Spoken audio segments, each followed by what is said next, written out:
उत्पत्ति का पुस्तक 19वां अध्याय 17 वाक्യം 17 മുതൽ 20 വരെ 17 का 19 और 20 19 का 17 से 20 सॉरी 19 का 17 से 20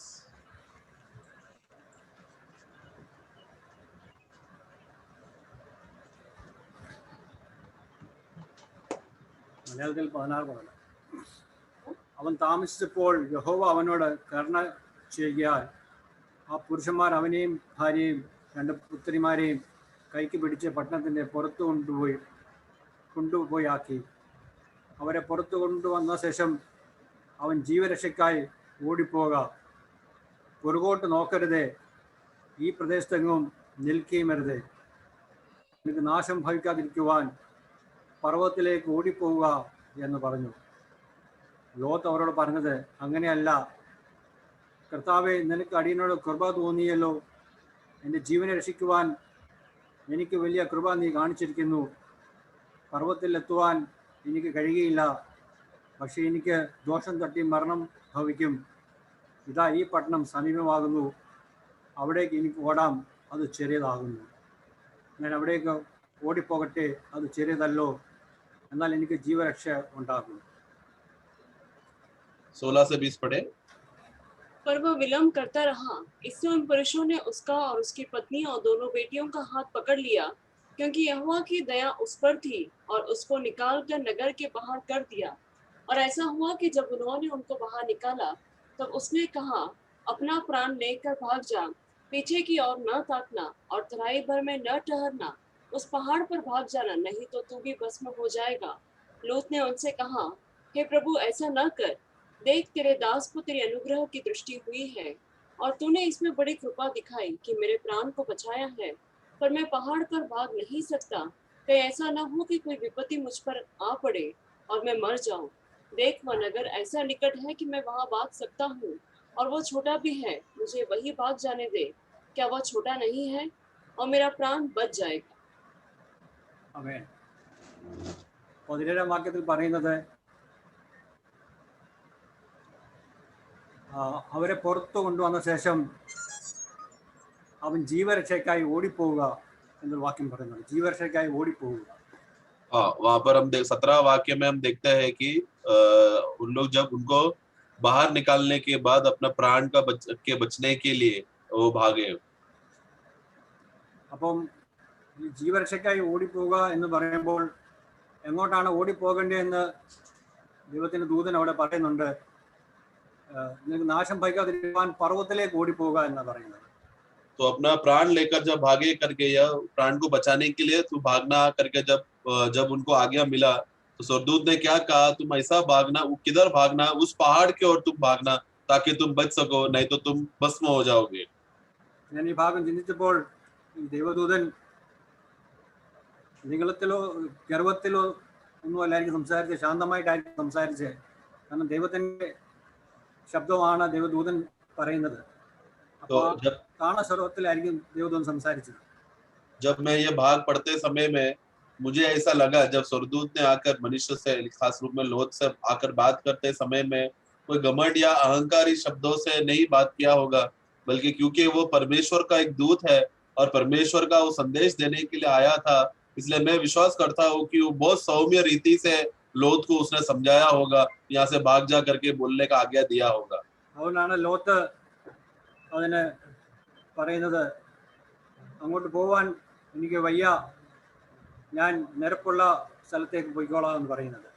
तो इस रीति का बातचीत होने की वजह से ही है शायद लोत ने इतना हल्के रीति से कहा, नहीं प्रभु, मैं उधर ऐसा मैं पहाड़ पर नहीं भागूंगा, बल्कि उस बाजू के नगर में मैं जाना चाहता हूँ बोलकर वो हल्के रीति से उसने बात को लेकर स्वर्गदूत से बात किया. കാരണം നമ്മളെ വെച്ചിരിക്കുന്ന സ്ഥാനം കർത്താവ് ഈ ഉയർന്ന പർവ്വതത്തിലേക്കാണ് നമ്മളെ ക്ഷണിച്ചിരിക്കുന്നത്. क्योंकि हमारा अवस्था देखा जाए तो हमें प्रभु ने एक ऊंचा स्तर में या पर्वत की ओर प्रभु ने हमें स्थिर करके रखा है. എന്നാൽ ആ നമ്മുടെ നോട്ടം അങ്ങോട്ട് പോകാതെ നമ്മൾ പച്ചപ്പ് എവിടെ ഉണ്ട്, അല്ലെങ്കിൽ നിരപ്പുള്ള സ്ഥലം എവിടെ ഉണ്ടോ അത് നോക്കി യാത്ര ചെയ്യുവാൻ ആഗ്രഹിക്കുന്നവരാണ്. लेकिन हमारा स्वभाव क्या है, मनुष्य का स्वभाव क्या है, उन लोगों को जो ऊंचा स्तर में जो प्रभु ने रखा है वहां पर उनको नहीं जाना है, बल्कि नीचे का स्तर जो भूमि से चिपका हुआ लगा हुआ बातों का जगहों पर जाना हमें ज्यादा पसंद रहता है, കാരണം നമ്മുടെ ജഡപ്രകൃതി അങ്ങനെയുള്ളതാണ്. क्योंकि हमारा शारीरिक स्वभाव ही ऐसा है. ലോത്തും അങ്ങനെയുള്ള കൂട്ടത്തിലായിരുന്നു. और लूत भी उसी समान था. ലോത്തിനോട് ദൈവത്തിന്റെ കൃപ ഉണ്ടായിരുന്നു. അബ്രഹാമിനെ ഓർത്തപ്പോൾ ദൈവം ലോത്തിനെ ഓർത്തു. അങ്ങനെയാണ് ലോത്തിന് ജീവരക്ഷ ലഭിച്ചത്. हम देखते हैं कि परमेश्वर ने लोत के ऊपर अनुग्रह किया. वो क्यों था? क्योंकि परमेश्वर ने अब्राहम को याद किया था और उस यादगार में प्रभु ने लूत को बचाया, जिसके वजह से लूत का जान बच गया. എന്നാൽ നമ്മൾ ഇന്ന് വെച്ചിരിക്കുന്ന സ്ഥാനം ആ ക്രൂശ് ആണ്. ആ ക്രൂശിന്റെ സ്ഥാനം വിട്ട് നമ്മൾ പോകുമ്പോഴാണ് നമ്മളിൽ പാപപ്രകൃതി വരുന്നത്. तो उसी तरह प्रभु ने आज हमें उस क्रूश की ओर रखा है, उस क्रूश में हमें रखा है. अगर वो क्रूश को अगर हम छोड़कर हम चले गए तो हमारा शारीरिक प्रकृति या स्वभाव वापस बाहर आएगा. ഇതേ ഒരു ഭാഗമാണ് അപ്പോസ്തലൻ പൗലോസ് ഫിലിപ്പിയർക്കെഴുതിയ ലേഖനത്തിൽ 3-ാം അധ്യായം 14-ാം വാക്യത്തിൽ പറയുന്നത്. यही बात पौलुस प्रेरितों का फिलिपियों का पुस्तक उसका 3रा अध्याय वाक्य 14 में इस रीति से कहता है. മലയാളത്തിൽ 14-ആണ്, ഇംഗ്ലീഷിൽ 13-ആണ്. പിമ്പിലുള്ളത് മറന്നും മുമ്പിലുള്ളതിൽ ആഞ്ഞും കൊണ്ട് ക്രിസ്തുവേശുവിന്റെ ദൈവത്തിന്റെ പരമവിളിയുടെ വിരുദ്ധനായി ിലേക്ക് ഓടുന്നു എന്ന ഒരു വാക്യം പറയുന്നു. ओके, वाक्य 13 पढ़ना. परंतु केवल यहाँ एक काम करता हूँ कि जो बातें पीछे रह गई है उनको भूलकर आगे की बातों की ओर बढ़ता हुआ.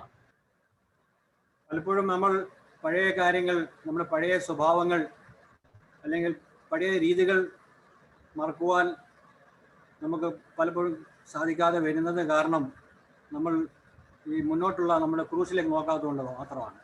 बहुत बार हमारे पीछे की बातें जो है जिसको हमें भूल जाना चाहिए वो हम भूलते नहीं, उसी में हम चिपक जाते हैं, उसी में हमें बना रहता है. ऐसा क्यों है? क्योंकि आगे जो कलवरी क्रूस रखा है उस क्रूस की ओर में हमारा नजर सही नहीं है. इसके लिए കാരണം ഇവിടെ അപ്പോസ്തലൻ പറയുന്നത് പിമ്പിലുള്ളത് മറക്കണം, മുമ്പിലുള്ളത് നോക്കണം. അപ്പൊ മുമ്പിലുള്ളത് നോക്കണമെങ്കിൽ നമ്മുടെ പ്രസന്റ് ജീവിതം നമ്മൾ എങ്ങനെ ആയിരിക്കുന്നു എന്ന് നമ്മൾ ദിനംതോറും ശോധന ചെയ്യണം. तो इसके लिए अगर पीछे की पौलुस कहता है कि मैं पीछे की बातों को मैं भूल जाऊं. अगर पीछे की बातों को भूलना है तो आगे की रखा हुआ बातों को, यानी कि वर्तमान का मेरा ये जो जीवन है वो किस तरीके से है, किस रीति से है करके ये बात को मुझे जांचना है. കാരണം നമുക്ക് വെച്ചിരിക്കുന്ന ആ സന്തോഷം, അതിൻ്റെ ആ ആനന്ദം നമ്മൾ ഓർക്കുമ്പോൾ നമ്മൾ പ്രസന്റ് ജീവിതം നമ്മൾ ക്രിസ്തുവിൽ ആയിരിക്കും. അപ്പോൾ നമ്മുടെ ഭൂതകാലം നമ്മൾ മറന്നുപോകും. क्योंकि सामने रखा हुआ आनंद को, मसीह में जो हमारा आनंद है, वो उस आनंद को अगर हमने देखकर उसको महसूस किया तो हमारा वर्तमान का जीवन हम लोग वही आनंद में हम लोग चलते रहेंगे, उसी आनंद में बने रहेंगे. जब हमारा वर्तमान आनंद में रहेगा भूतकाल की बातें हम भूल जाएंगे. കാരണം നമ്മുടെ ഇപ്പോഴുള്ള പ്രസന്റ് ആയിട്ടുള്ള ജീവിതം ക്രിസ്തുവിൽ അല്ലാത്തതുകൊണ്ട് മാത്രമാണ് നമ്മൾ പഴയ കാര്യങ്ങൾ പിന്നെ ഓർക്കുകയും അയവിറക്കുകയും ചെയ്തത്. അപ്പോൾ നമ്മൾ ആ ക്രൂശിലെ ആ കാര്യം മറന്നു പോവുകയും ചെയ്യുന്നു. तो ऐसा क्यों होता है कि हम जब इस दुनिया में जीते समय में हमारा वर्तमान का जीवन हम मसीह में बना नहीं रहने की वजह से, मसीह में स्थिर ना रहने की वजह से भूतकाल की बातें, जो बातें हमें भूल जाना चाहिए था, उस बातों को फिर से हम लोग मनन करके उसी शारीरिक अभिलाषाओं में फिर से गिर जाते हैं. കാരണം നമ്മൾ നോക്കേണ്ട സ്ഥാനം സഹായമാവുന്ന യഹോവയിലേക്കാണ്. സങ്കീർത്തനക്കാരൻ പറയുന്നത് 121:1 പറയുന്നു, ഞാൻ എൻ്റെ കണ്ണ് പർവ്വതത്തിലേക്ക് ഉയർത്തുന്നു, എൻ്റെ സഹായം എവിടെ നിന്ന് വരും? എൻ്റെ സഹായം ആകാശത്തെയും ഭൂമി ഉണ്ടാക്കിയ യഹോവയെങ്കിൽ വരുന്നു എന്നാണ് പറയുന്നത്. तो इसके लिए हम देखते हैं कि हमें हमारा मददगार किसकी ओर हमें देखना है, हमें ताकना है. वो मददगार जो हमें मदद करता है, जो हमें भजन संगीता में पढ़ते समय में देखता है कि वहां पर दास कहता है कि मैं कहाँ देखता हूँ, मेरे आके उस पर्वत की ओर मैं लगाऊंगा जहां पर मेरा सहायक मुझे मिलता है. കാരണം നമ്മുടെ ഉള്ളം കണ്ണ്, നമ്മളെ അകത്തെ മനുഷ്യൻ്റെ ആ കണ്ണ് എപ്പോഴും ഈ സഹായമാവുന്ന പർവ്വതത്തിലേക്ക് നമ്മൾ നോക്കിക്കൊണ്ടിരിക്കുമ്പോൾ നമ്മളെ പുറമെയുള്ള കാര്യങ്ങൾ നമ്മൾ മറക്കുകയും നമുക്ക് മുന്നിൽ വെച്ചിരിക്കുന്ന ആ സന്തോഷം നമ്മൾ ആനന്ദത്തോടെ നമ്മൾ അത് കാണുകയും ചെയ്യും. അപ്പോൾ ഈ ജീവിതം നമുക്ക് സന്തോഷമായിരിക്കും. क्योंकि हमारा अंदरूनी मनुष्य जो है, यानी कि जो अंदरूनी आंखें है, ये अंदरूनी आंखों से हमें हमेशा उस पर्वत की ओर ताकना है, ऊपर की ओर ताकना है, जहाँ पर प्रभु ने हमें वो संगति दिया है, वो अनुभव दिया है, वो आनंद दिया है। സദൃശവാക്യങ്ങൾ പറയുന്നു, വാക്യം ഇങ്ങനെ പറയുന്നത്, സദൃശവാക്യങ്ങൾ 15:24 കർത്താൻ ദാസൻ പറഞ്ഞ ഒരുപാട് സംസാരിച്ചുള്ള വചനമാണ്. ബുദ്ധിമാന്റെ ജീവിത യാത്ര മേലോട്ടാവുന്നു, കീഴുള്ള പാതാളത്തെ അവൻ ഒഴിഞ്ഞു പോകും. नीति वचन का पुस्तक उसका 15 अध्याय वाक्य 24 पढ़ेंगे। बुद्धिमान के लिए जीवन का मार्ग ऊपर की ओर जाता है, इस रीति से वह अधोलोक में पड़ने से बच जाता है. ഒരു ബുദ്ധിമാൻ, ഒരു വൈസ്മാൻ എന്ന് പറയുമ്പോൾ ദൈവത്തെ അന്വേഷിക്കുന്ന ഒരു ബുദ്ധിമാന്റെ കാര്യമാണ് ഇത് പറയുന്നത്. यहाँ पर बुद्धिमान करके बोलते समय में वो किसके बारे में कहता है? एक ऐसा व्यक्ति जो परमेश्वर का खोज करता है. അപ്പോൾ ദൈവത്തെ അന്വേഷിക്കണമെങ്കിൽ അവന്റെ ചുറ്റുപാടിൽ അവന് അന്വേഷിച്ചാൽ ദൈവത്തെ കാണുവാൻ കഴിയുകയില്ല. जो परमेश्वर, यदि अगर तुम्हें परमेश्वर को खोजने के लिए निकलते हो, परमेश्वर को खोजते समय में हमें हमारा परिस्थितियों में अगर हम देखकर अगर हम जिएंगे तो नहीं होगा. കാരണം ദൈവം നമുക്ക് വെളിപ്പെടുത്തിയ ആ സ്ഥലം ക്രൂശിലെ നോക്കണമെന്നാണ് വചനം പറയുന്നത്. क्योंकि परमेश्वर ने हमें क्रूस की ओर ताकने को कहा है, क्रूस में रखा है, इसलिए क्रूस की ओर देखने के लिए कहा है. അപ്പോൾ നമ്മുടെ ഇപ്പോഴുള്ള ഈ ജീവിതം ഇത് അവസാനിക്കുന്നവരെ നമ്മുടെ നോട്ടം ആ ക്രൂസിലേക്ക് ആകുമ്പോൾ, ഈ ജീവിതം അവസാനിക്കുമ്പോൾ നമുക്ക് അതിനുള്ള ജീവിതം ഏറ്റവും ആനന്ദകരമായ ജീവിതമായിരിക്കും. इसके लिए अभी का जो समय प्रभु ने हमको दिया है, ये जीवन, ये वर्तमान का जीवन का जितना भी समय अभी हमें बचा है, ये पूरा समय हमें क्रूस की ओर देखकर, क्रूस में नजर लगाकर जीने के लिए प्रभु ने हमको समय दिया है. जितना हम लोग वर्तमान का ये समय क्रूस में देखते रहेगा, उतना हमारा भविष्य आनंदमय रहेगा जो हम लोग प्रभु के साथ बिताएंगे. കർത്താവ് തന്നെ പറയുന്നുണ്ട്, കലപ്പയ്ക്ക് കൈവച്ച് പുറകോട്ട് തിരിഞ്ഞു നോക്കുന്നവൻ എനിക്കുള്ള അല്ല എന്ന് വ്യക്തമായി വചനം പറയുന്നുണ്ട്. प्रभु का वचन कहता है कि जो हल पे हाथ रखने के बाद फिर पीछे की ओर मुड़ता है तो वो मेरे शिष्य होने का मेरे लिए योग्य नहीं. ലൂക്കോസ് 9:62 ആ വാക്യം പറയുന്നത്. लूका 9:62 में हम पढ़ते हैं वो वाक्य को. അതുകൊണ്ട് നമുക്കുള്ള ഇത്ര വലിയ രക്ഷ, ഈ രക്ഷ നമുക്ക് നഷ്ടപ്പെട്ടു പോയാൽ പിന്നെ എന്തൊരു പ്രയോജനം എന്നാണ് എബ്രായ ലേഖനം 2:4 ബി-പാട്ട് പറയുന്നത്. और फिर यही, और इब्रानियों का पुस्तक 2 अध्याय उसका वाक्य 4 में हम पढ़ते हैं कि इतना बड़ा उद्धार को हमें प्रभु ने हमें दिया है, उसको अगर हम खो बैठेंगे तो फिर क्या फायदा. फिर എന്ന് പറഞ്ഞാൽ രക്ഷ നഷ്ടപ്പെട്ടു പോകുന്ന കാര്യത്തിലല്ല ഞാൻ പറയുന്നത്, രക്ഷയുടെ സന്തോഷം നമ്മൾ നഷ്ടപ്പെട്ടു പോകുന്ന കാര്യമാണ്.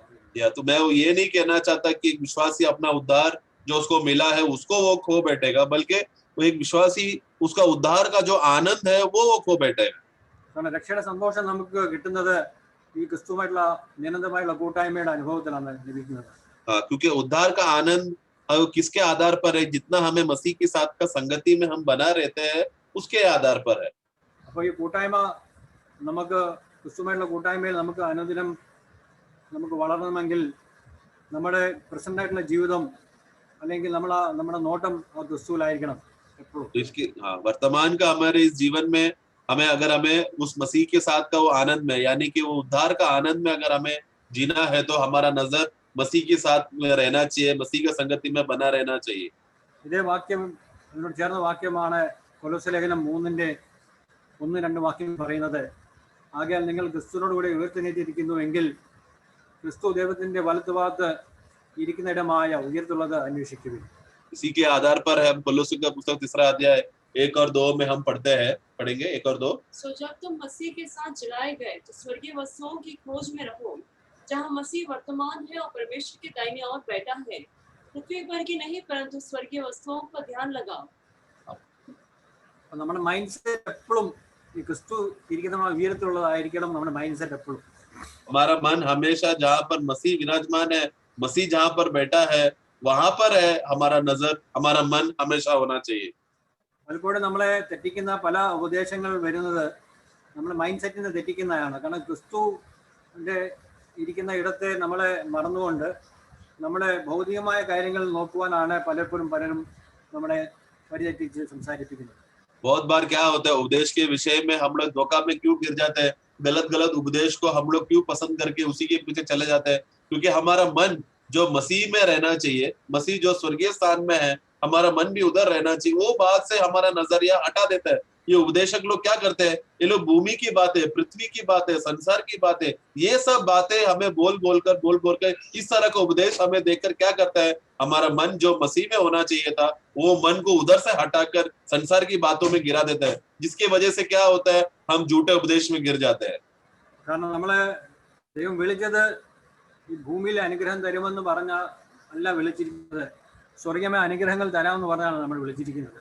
क्योंकि हमारे प्रभु ने जब हमें बुलाते समय में हमें संसार का आशीष या दुनिया का आशीष देगा ऐसा बोलकर नहीं बुलाया है, बल्कि हमें स्वर्गीय स्थानों में हमें आशीष रखा है, ये बात को दिखाकर वो हमें बुलाया है।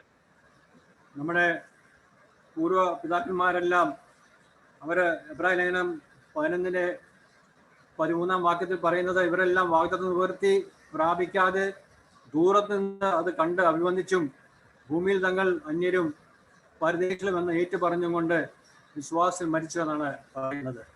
हाँ, हम लोग इब्रानियों की पुस्तक 11:13 पढ़ेंगे। ये सब विश्वास ही की दशा में मरे और उन्होंने प्रतिज्ञा की हुई वस्तुएं नहीं पाई, पर उन्हें दूर से देखकर आनंदित हुए और मान लिया कि हम पृथ्वी पर परदेशी और बाहरी हैं. ये हमारे पूर्व पिता का गवाह है, കാരണം അവർ ഈ ഭൂമിയിൽ ജീവിച്ചപ്പോൾ അവർ ഈ ഭൂമിയിൽ അന്യരും പരദേശികളുമായിട്ട് മാത്രമാണ് ജീവിച്ചത്. क्योंकि इस दुनिया में वो लोग जीते समय में वो लोग बस अन्य और परदेशी के रूप में वो लोग जी रहे थे। അങ്ങനെ അതാണ് നമുക്കുള്ള മാതൃകയായിട്ട്, ക്രിസ്തുവാണ് നമുക്കുള്ള മാതൃകയായിട്ടുള്ളത്. ക്രിസ്തു ഈ ഭൂമിയിൽ അങ്ങനെ തന്നെയാണ് ജീവിച്ചത്. यही हमारा आदर्श है और मसीह हमारा सबसे श्रेष्ठ आदर्श है, क्योंकि मसीह जब इस दुनिया में जीते समय में इसी रीति में वो जिए। യാക്കോബിന്റെ ലേഖനം 3:17 പറയുന്നത്, ഉയരത്തിൽ നിന്നുള്ള ജ്ഞാനമോ ഒന്നാമത് നിർമ്മലവും പിന്നെ സമാധാനവും ശാന്തതയും അനുസരണമുള്ളതും കരുണയും സൽബലവും നിറഞ്ഞതും പക്ഷപാതവും കപടവും ഇല്ലാത്തതാകുന്നു. याकूब का पुस्तक 3:17 पढ़ेंगे। पर जो ज्ञान ऊपर से आता है वह पहले तो पवित्र होता है, फिर मिलनसार, कोमल और मृदुभाव और दया और अच्छे फलों से लदा हुआ और पक्षपात और कपट रहित होता है. കാരണം ഇത് ഉയരത്തിൽ ജ്ഞാനം നമുക്ക് ലഭിക്കുമ്പോൾ ആ ജ്ഞാനം നമുക്ക് നിർമ്മലമാണ്, സമാധാനം തരുന്നതാണ്, ശാന്തത തരുന്നതാണ്, അനുസരണമുള്ളതാണ്, കരുണയുള്ളതാണ്, സൽഫലമുള്ളതാണ്. क्योंकि हमें जो ज्ञान जो हमें ऊपर से मिलता है, वो उस ज्ञान का खासियत क्या है कि उस ज्ञान मिलने की वजह से तो हम पवित्र हो जाते हैं, हम निर्मल हो जाते हैं, कोमल हो जाते हैं, और वो मृदु भाव है, दया से भरा हुआ है और अच्छा फल के लिए उपलब्ध है, फायदा लायक है. എന്നാൽ നമ്മൾ ഈ ഉയരത്തിലേക്ക് നോക്കാതെ ചുറ്റുപാടിലേക്ക് നോക്കിയാൽ നമുക്കിതൊന്നും ലഭിക്കില്ല. लेकिन अगर हम लोग ये जो ऊपर की ओर अगर हम ना देखें, ऊपर की ओर नजर ना रखें, मसीह की ओर नजर नहीं रहेगा, ये सब बातें हमें नहीं होगा. കാരണം ചുറ്റുപാടിലേക്ക് നോക്കിയാൽ ചുറ്റുപാടിലെ ജ്ഞാനമേ നമുക്ക് ലഭിക്കത്തുള്ളൂ.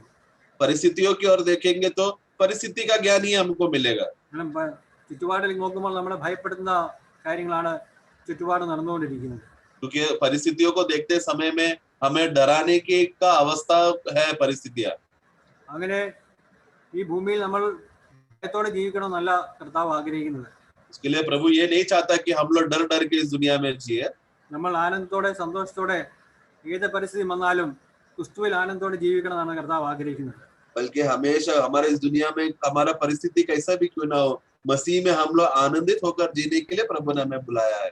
അങ്ങനെ നമ്മുടെ ഉയർത്തല ജ്ഞാനത്തെ നമ്മൾ ആഗ്രഹിക്കാതെ ഈ ഭൂമിയിലെ ജ്ഞാനം ആഗ്രഹിക്കുന്നെങ്കിൽ നമുക്ക് ഭയം തന്നെ നമ്മുടെ പ്രതിഫലമായിട്ട് ലഭിക്കുകയുള്ളൂ.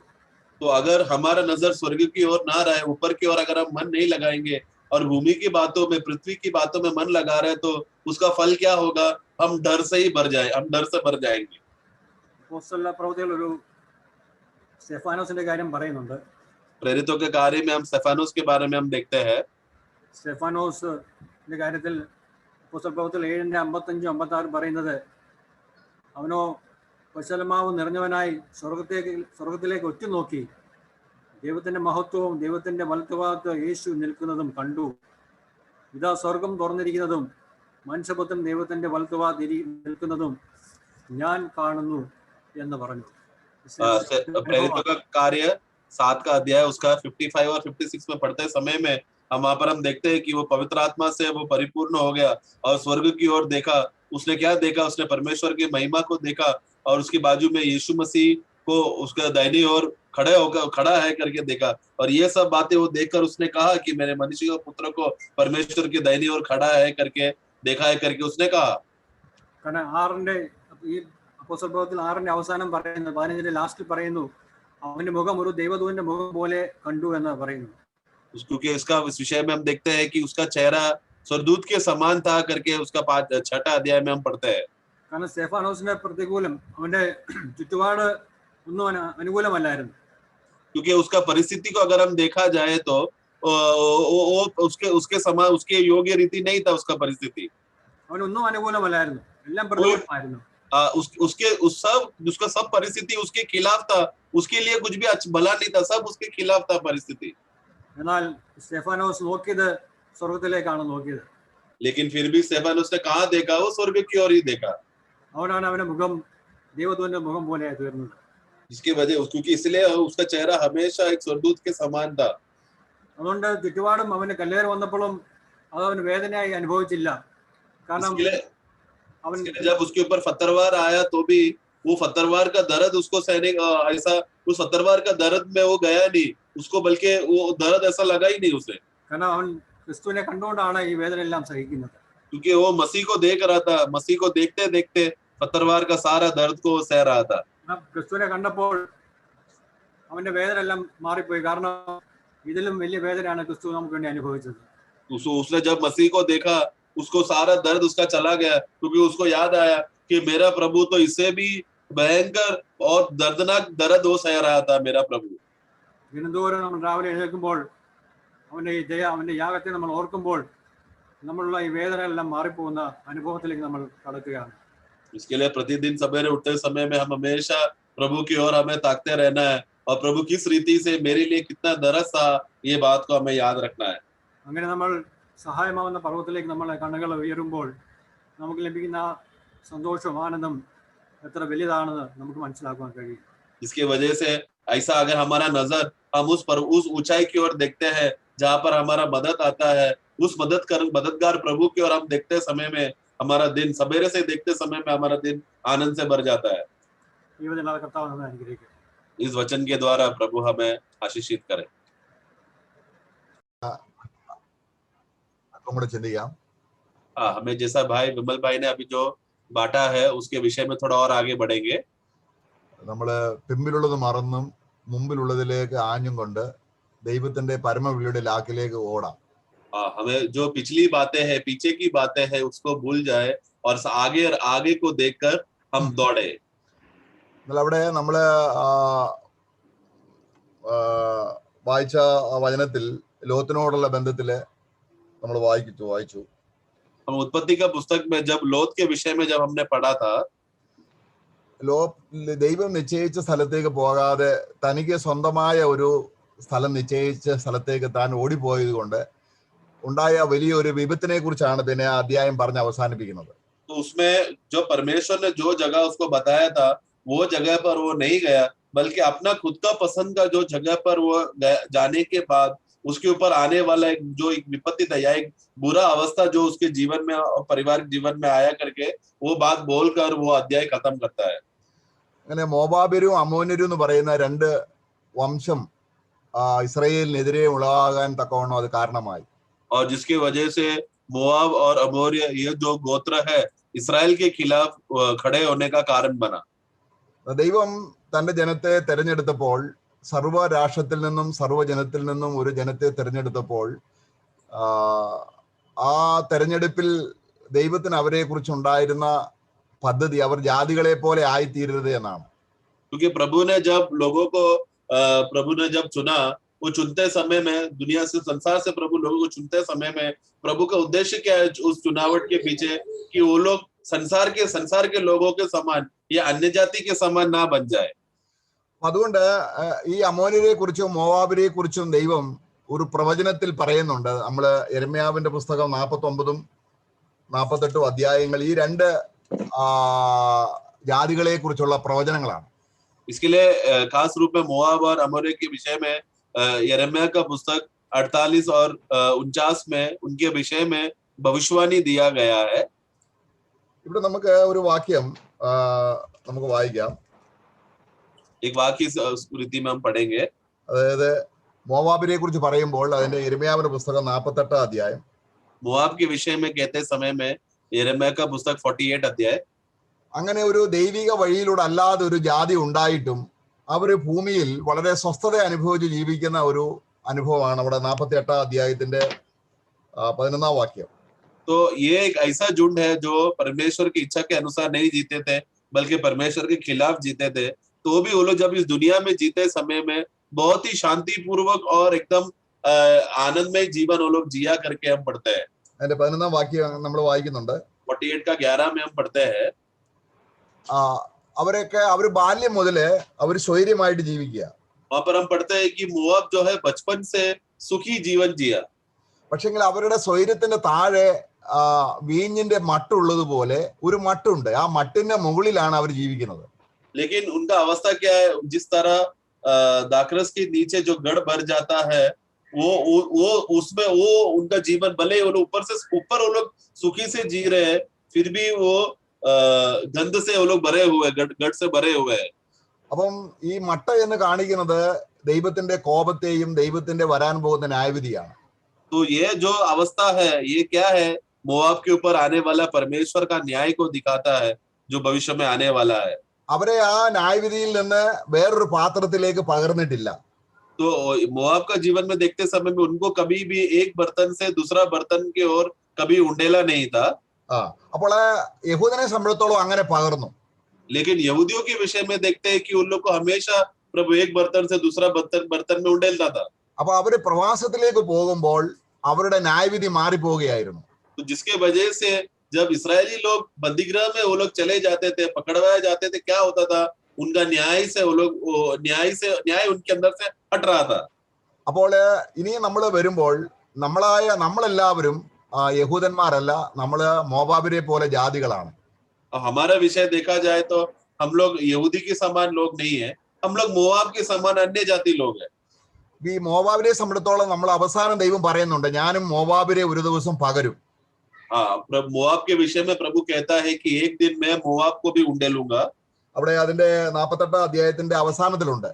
वो 48 का आखिरी में जब हम पढ़ते हैं, वहां पर हम देखते हैं, എന്ന് പറഞ്ഞാൽ ദൈവം അവരെ ഒരു ശേഷിപ്പ് മോവാബിരയിൽ നിന്നും ദൈവം 1000 ആണ്ട് വർഷത്തിൽ ക്രിസ്തുവിന്റെ ഭരണത്തിൽ ദൈവം ശേഖരിച്ചു വെക്കും. यानी कि एक छोटा सा झुंड, जो मोआब के गोत्र में से एक छोटा सा झुंड को प्रभु क्या करेगा, उनको आने वाला 1000 वर्ष के राज्य में उनको संभाल के रखकर वो राज्य में लेकर आएगा। കാരണം അവർ സ്വൈര്യമായിരിക്കാതെ അന്യ രാജ്യങ്ങളിലേക്ക് പ്രവാസത്തിലേക്ക് പോകും.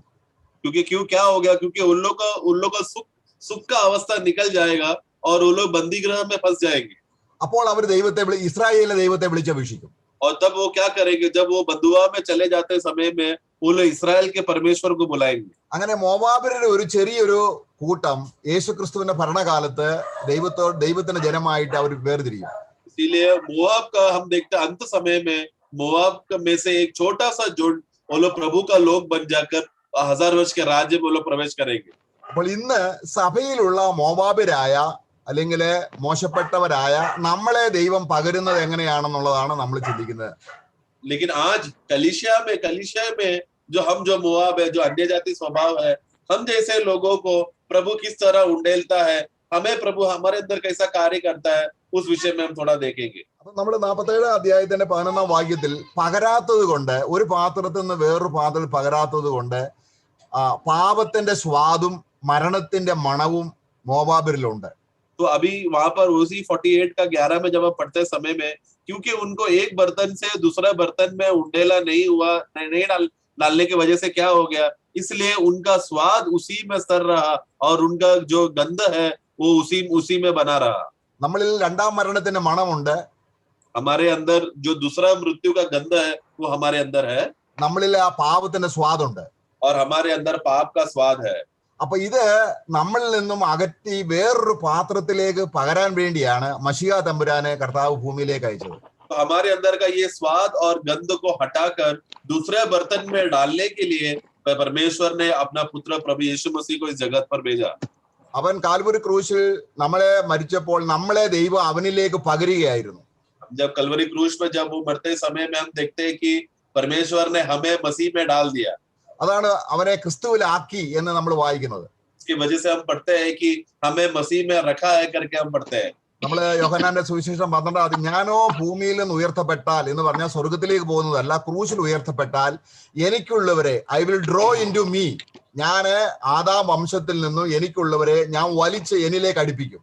इसलिए यूहन्ना का पुस्तक 12 अध्याय में जब पढ़ते हैं, जब मैं ऊंचा उठाया जाऊंगा करके एक शब्द है, वहां पर वो पढ़ते समय में उसका अर्थ क्या है कि जब मैं स्वर्ग में जाऊंगा वो नहीं, लेकिन जब मैं क्रूस में जब मैं उठा लिया जाऊंगा, मैं बहुतों को मेरे और मैं आकर्षण करूंगा, खींच कर लाऊंगा. वो हमारे बारे में जो क्रूस में हमें खींचेगा करके उसके बारे में है. അതിന്റെ യോഹന്നാന്റെ സുവിശേഷം 12:32 12 का 32 में हम पढ़ते हैं यूहन्ना का, ഞാനോ ഭൂമിയിൽ നിന്ന് ഉയർത്തപ്പെട്ടാൽ, जब मैं पृथ्वी से ऊंचे पर चढ़ाया जाऊंगा. ആ ഉയർത്തപ്പെടുത്തലിനെ കുറിച്ച് അതിന്റെ 33 उसका ऊंचे पर चढ़ाया जाऊंगा करके उसका अर्थ हम देखते हैं कि 30 अगला वाक्य में हम पढ़ते हैं, അത് അവൻ മരിപ്പാനുള്ള മരണവിധം സൂചിപ്പിച്ചു. वो 33 पढ़ेंगे. ऐसा कहकर उसने यह प्रकट कर दिया कि वह कैसी मृत्यु से मरेगा. അപ്പോൾ അവിടെ നമ്മൾ 32 വായിക്കുമ്പോൾ എന്താ സാധിക്കും? ഞാനോ ഉയർത്തപ്പെട്ടാൽ എനിക്കുള്ളവരെ എന്നിലേക്ക് ഡ്രോ ചെയ്യും, എന്നിലേക്ക് അടുപ്പിക്കും, എന്നിലേക്ക് ചേർത്ത് വയ്ക്കും, ഞാൻ എന്നിൽ കൊണ്ടുവരും എന്ന് പറഞ്ഞാൽ നമ്മളെ ദൈവം യേശുക്രിസ്തു എന്ന പാത്രത്തിലേക്ക് നമ്മുടെ പാപവും നമ്മുടെ കുറവുകളും നമ്മുടെ കുറ്റങ്ങളും എല്ലാം യേശുവിലേക്ക് ദൈവം പകർന്നു.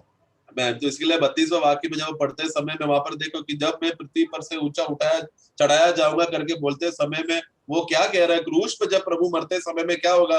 मैं सबको मेरे पास खींचूंगा. यानी कि हम जो अन्य जाति है, हम मनुष्य का सारा पाप, हमारा सारा दोष, हमारा जो गंध है, हमारा न्याय है, वो सब हम हमारे ये पात्र में से हटाकर प्रभु जो पात्र है प्रभु में उंडेला जाएगा. എന്ന് പറഞ്ഞാൽ അതിന്റെ അർത്ഥം നമ്മൾ രക്ഷിക്കപ്പെട്ടതിന് ശേഷം നമ്മുടെ ഹൃദയത്തിൽ പിന്നെയും പാപത്തിന്റെ ചിന്തകളും പാപത്തിന്റെ ആഗ്രഹങ്ങളും ജഡമോഹം കൺമോഹം ജീവനത്തിന്റെ പ്രതാപയൊക്കെയും നമ്മുടെ ഹൃദയത്തിൽ ഉയർന്നു വരും. तो इसका ये भी ऐसा प्रभु ने अवस्था रखने के बाद भी, हमारा उद्धार होने के बाद भी, फिर भी ऐसा हमारे जीवन में परिस्थिति आ सकता है कि हमारे अंदर अभिलाषा उत्पन्न हो सकता है, आंखों की अभिलाषा, शरीर की अभिलाषा, जीविता का घमंड, ये सब बातें तो भी हमारे अंदर उठकर आ सकता है. അത് വരുമ്പോൾ നമുക്ക് പോകേണ്ട ഒരു സ്ഥലം എന്ന് പറയുന്നത് നമ്മൾ ഗെത്സമന തോട്ടത്തിലേക്ക് പോവുക. तो ऐसे ये सब बातें जब हमारे अंदर उमड़ कर आते समय में हमें कहाँ जाना है? गत्सेमने का उस वाटी के बगीचा में जाना है.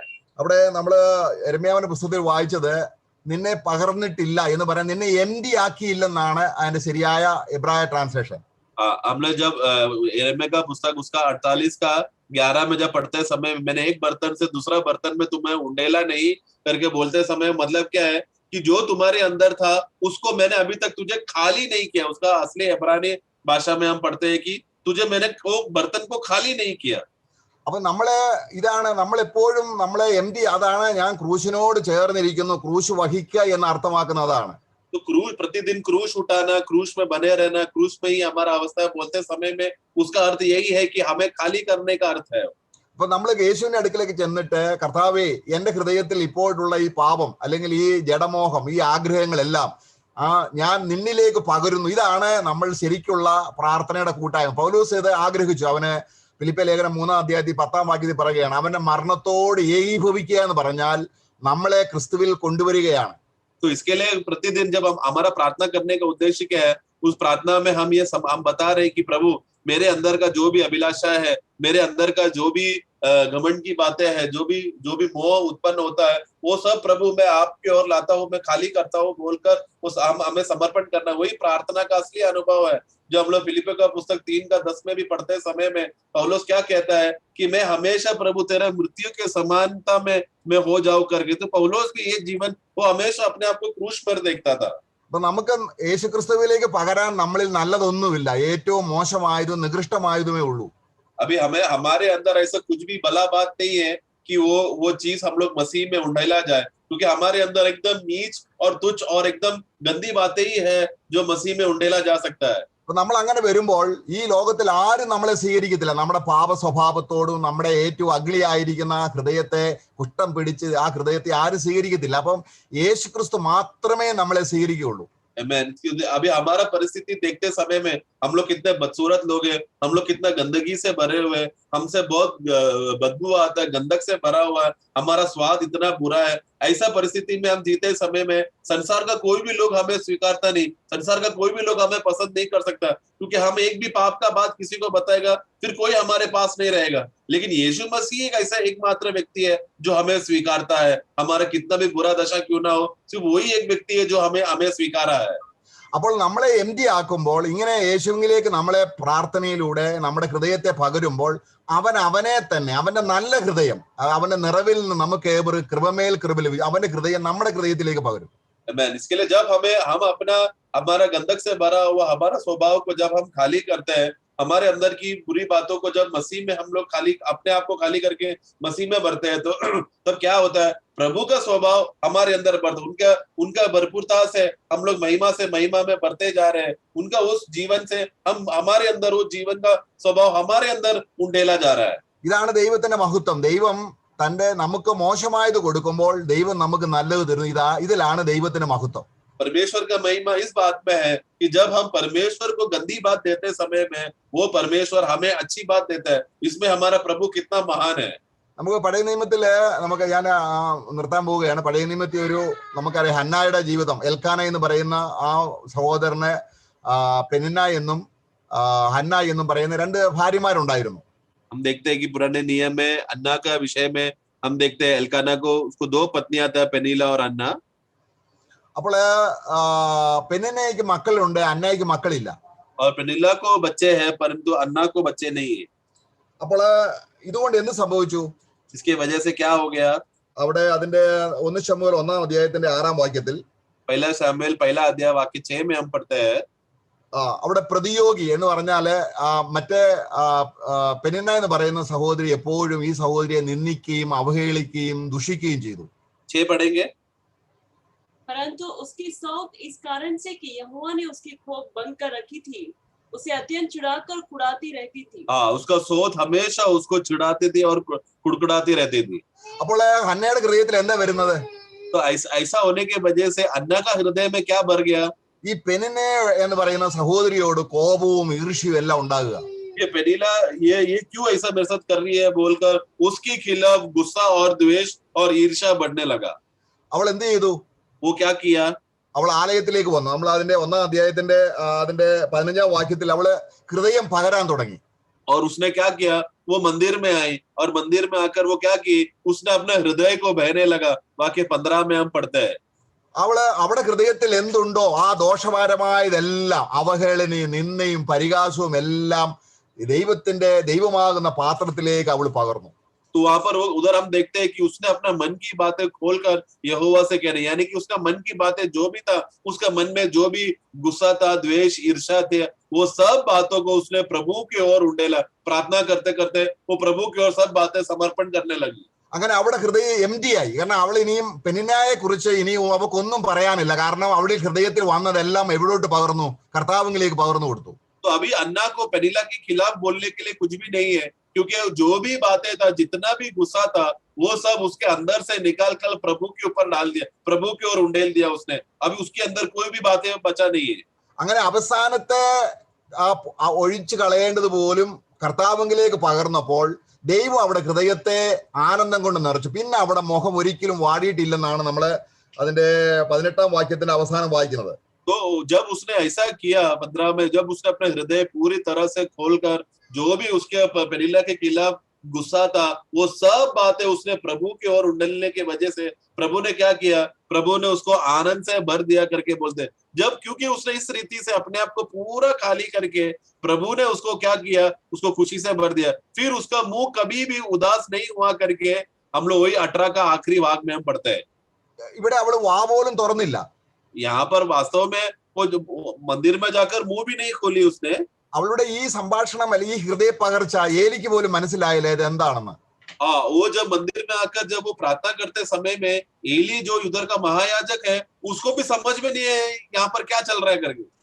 അപ്പോൾ യഹൂദന്മാരുടെ ഇടയിലുള്ള ഒരു പ്രവണതയാണ് ഹൃദയം പകരുക എന്നുള്ളത്. കാരണം ഞങ്ങളെ ശൂന്യമാക്കുക, ഞങ്ങൾ ഒന്നുമില്ലാത്തവരാണെന്ന് പറഞ്ഞ് ഹൃദയം പകരുന്ന ഒരു സ്വഭാവം പഴയ നിയമത്തിൽ ഉണ്ടായിരുന്നു. पुराने नियम में यहूदियों के बीच में, उनके बीच में हमेशा एक आदत रहता था, मंदिर में आकर जो भी मन की बातें है वो पूरी तरह से वो लोग खोल कर अपने मन से निकालकर प्रभु में और उंडेल देने का स्वभाव पुराने नियम के भक्तों का जीवन में था। അവിടെ നമ്മൾ കഴിഞ്ഞ ആഴ്ച ജോൺ ബ്രദർ ക്ലാസ് എടുത്തപ്പോൾ പറയുണ്ടായി അവര് യാഗപീഠത്തിൽ വെള്ളം കോരി ഒഴിക്കും. हम लोग गए दिनों में हमने देखा जॉन पी थॉमस भाई ने यहूदियों के विषय में वो लोग ने कहा था वो लोग वेदी में आकर पानी डालते हैं। അതിന്റെ അർത്ഥം ഞങ്ങളിൽ ഒന്നുമില്ല കർത്താവ്, എല്ലാം യാഗപീഠത്തിലേക്ക് ഒഴിക്കുന്നു എന്ന് അവർ കാണിക്കുകയാണ്. तो उसका अर्थ क्या है? प्रभु अभी हमारे अंदर कुछ भी नहीं है, बल्कि जो भी कुछ था हमने ये वेदी में डाल दिया है बोलकर वो सबूत के तौर पर दिखाने के लिए वो लोग पानी उंडेलते थे।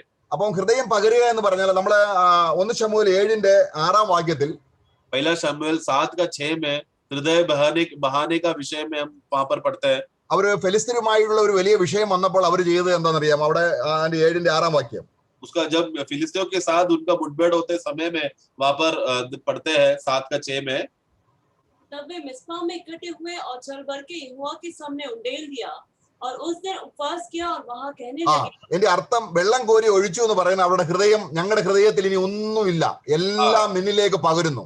उन लोगों ने जल भरकर यहोवा के सामने उंडेल दिया। मतलब क्या है कि वो लोग ने मन की बातें पूरी तरह से प्रभु के सामने खोल दिया। अभी उनका मन में कुछ भी नहीं है।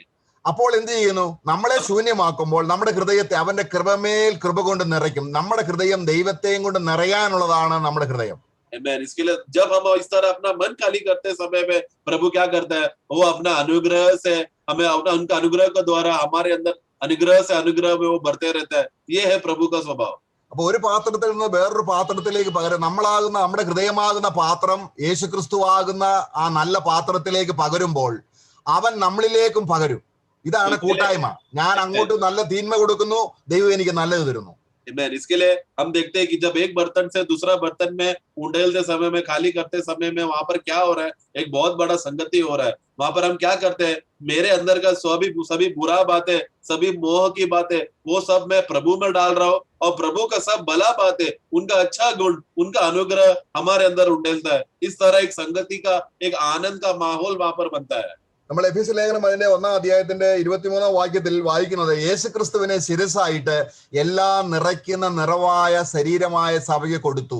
പക്ഷേ അവന്റെ നിറവ് കിട്ടണമെങ്കിൽ ഗെത്സമന തോട്ടം പരിചയമില്ലാത്തവർക്ക് ഒരിക്കലും ക്രിസ്തുവിന് നിറവ് കിട്ടത്തില്ല. കാരണം നമ്മുടെ ഉള്ളിൽ നിറഞ്ഞിരിക്കുക ഏതാണ്ടൊക്കെ. एफिसियों का पुस्तक 1:23 पढ़ेंगे। यह उसकी देह है और उसी की परिपूर्णता है जो सब में सब कुछ पूर्ण करता है। हाँ, तो ये है प्रभु का कार्य। जो क्या करता है? वो हमें सब बातों में प्रभु हमारे अंदर भरकर वो हमें पूर्ण करता है। लेकिन हमारा मन हमेशा संसार की बातें और दूसरी बातों में लगा रहता है। അതുകൊണ്ട് നമ്മൾ പകരുമ്പോൾ എന്തെങ്കിലും നല്ലത് ക്രിസ്തുവിന് കൊടുക്കണമെന്ന് നമ്മൾ ചിന്തിക്കരുത്. കാരണം ക്രിസ്തുവിന് അറിയാം നമുക്ക് ദുഷിച്ചത് മാത്രമേ ഉള്ളൂ. നമ്മുടെ ഹൃദയം വേറൊരു മനുഷ്യനിലേക്കും പകരരുത്. इसके लिए हमें एक बात समझना है कि जब हम प्रभु में कुछ बातें उंडेलते समय में ऐसे कभी नहीं सोचना कि मेरे पास कुछ अच्छा बात है उसी को उंडेलना चाहिए करके, क्योंकि प्रभु पहले से जानता है हमारे अंदर भला बात कुछ भी नहीं है, अच्छा कुछ भी नहीं है। हम अच्छा बातें कुछ भी दे नहीं सकते और हमारा कोई भी बात दूसरा मनुष्य, कोई अन्य मनुष्य के ऊपर नहीं उंडेलना है, सिर्फ प्रभु के अंदर ही उंडेलना है। അവളുടെ ഈ വിഷയം, അന്നായുടെ വിഷയം അവളുടെ ഭർത്താവിനോട് പറഞ്ഞില്ല, മഹാപ്രഭുവിനോട് പറഞ്ഞില്ല. അവളും കർത്താവും തമ്മിലുള്ള സ്നേഹപരമായ ഒരു പകർച്ചയായിരുന്നു. अन्ना जो तकलीफ में जा रही थी उसने अपना पति को नहीं कहा, महायाजक को नहीं कहा, बल्कि सिर्फ जाके डायरेक्टली जाकर उसने प्रभु को बताया और प्रभु ने उसको आनंद से भर दिया। അങ്ങനെ കോപപാത്രമായ നമ്മളെ ക്രിസ്തുവിലേക്ക് പകർന്നിട്ട് അനുഗ്രഹപാത്രമായ ക്രിസ്തുവിനെ നമ്മളിലേക്ക് പകരുന്ന ദൈവത്തിന്റെ ഈ എക്സ്ചേഞ്ച് എത്ര അനുഗ്രഹമാണ്. പ്രിയമുള്ളവരെ, നമുക്ക് പിന്നെയും പിന്നെയും പകരപ്പെടാൻ അവന്റെ അടുക്കിലേക്ക്, അതാണ് ക്രൂശ് ചുമന്നുകൊണ്ട് എന്റെ അടുക്കിലേക്ക് വരിക എന്ന് കർത്താവ് പറഞ്ഞതിന്റെ അർത്ഥം. इसलिए हमारे विषय में देखते समय में परमेश्वर ने क्या किया? हम लोग एक समय में क्रोध के कटोरे थे, हमारे अंदर परमेश्वर का क्रोध भरा हुआ था। परमेश्वर ने क्या किया? अपना पुत्रों को बेचकर हमें अनुग्रह का कटोरा बनाया, हमें दया का कटोरा बनाया। ये परमेश्वर ने एक किया हुआ कार्य है। हमें मसीह में डालकर हमारे अंदर क्रोध से हटाकर दया से भर दिया, जो कलवरी क्रूस में प्रभु ने हमारे लिए किया हुआ बात है। इसलिए मसीह में हमेशा उंडेला जाने के लिए बार बार हमें प्रभु की उपस्थिति में हमें आना है। കർത്താവ് നമ്മളെ സഹായിക്കട്ടെ. प्रभु हमको सहायता करे। കൂട്ടായ്മയുടെ മഹാത്മ്യം നമുക്ക് പിന്നെയും അങ്ങനെ രുചിച്ചറിയാം. ക്രൂശ് എന്താണെന്ന് പിന്നെയും നമുക്ക് ഗ്രഹിച്ചറിയാം. इसलिए संगति का महत्व को हम लोग बार बार समझे। प्रभु ने हमको संगति दिया है, उसको मूल्यता को समझे। वो समझना है तो प्रतिदिन क्रूश उठाकर प्रभु के पास आना है, क्योंकि क्रूश उठाकर जब प्रभु के पास आएंगे तो ही हमारे मन का बातें खाली होकर प्रभु में जाएगा और प्रभु की भला बातें हमारे अंदर आएगा। आमीन। Praise the Lord.